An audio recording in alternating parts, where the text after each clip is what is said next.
अन्नपूर्णा अन्न हे पूर्ण ब्रह्म या चॅनलमध्ये तुमचं सर्वांचं हार्दिक स्वागत.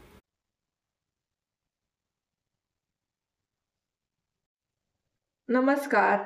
आज बनवूया दुधी भोपळ्याची भाजी. याला लौकी पण म्हणतात. दुधी भोपळा, शेंगदाणे लागणारे, हिरवी मिरची, कोथिंबीर, ही भिजवलेली हरभऱ्याची डाळ आहे, मीठ आहे, मोहरी आहे, कढीपत्ता, जिरी, हळद, लसूण. ही भाजी ना कमी साहित्यातच होते. आता दुधी भोपळा कट करून घेऊ. जेवढा लागतोय तेवढाच घ्यायचा. साल काढून घ्यायचं, म्हणजे भोपळा शिजायला वेळ नाही लागत. आणि भोपळा आहे ना कोवळा बघूनच घ्यायचा. भोपळ्याला कट करून घेऊ. छोट्या ना तुकड्यांमध्ये कट करून घ्यायचं.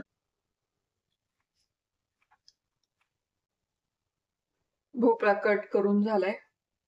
हे हिरव्या मिरच्या आहेत, ह्या ना चांगल्या भाजून घ्यायच्या. स्लो गॅसवर ना मिरच्या भाजायच्या. याच्या मिरच्या उडण्याची शक्यता असते.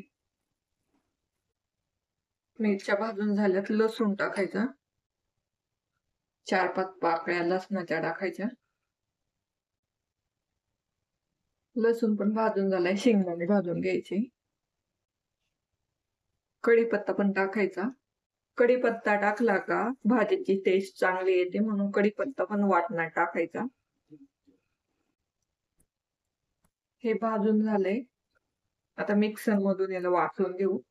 ह्या वाटणामध्ये ना थोडीशी कोथिंबीर टाकायची, रंग पण छान येतो. हे वाटण वाटून घ्यायचं. वाटण तयार झाले. वाटणामध्ये ना थोडेसे पाणी टाकून वाटून घेतले.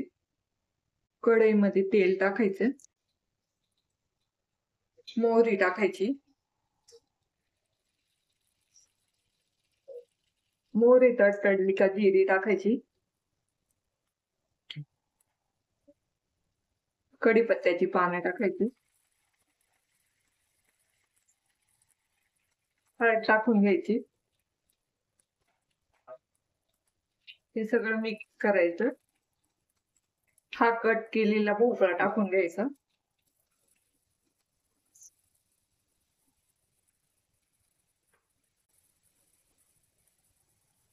हा पण तेलावर ना चांगला परतवून घ्यायचा. पाणी टाकायचं. भोपळ्याला शिजायला जेवढं पाणी लागतंय ना तेवढंच टाकायचं. आणि ही भिजवलेली डाळ पण टाकायची.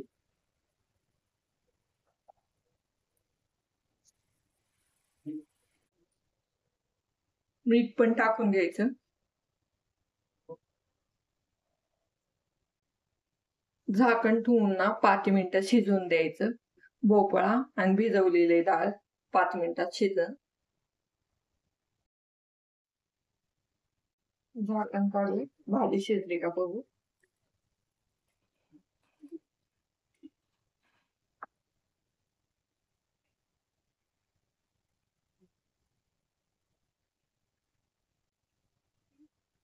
भाजीमध्ये हे वाटण टाकून देऊ.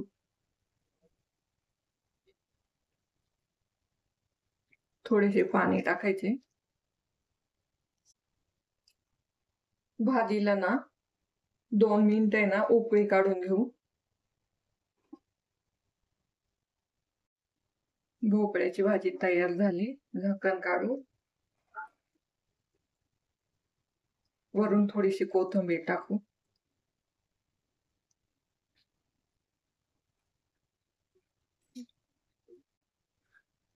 भाजी तयार झाली.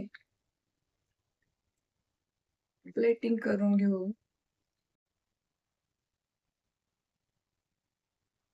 Like, comment, and subscribe.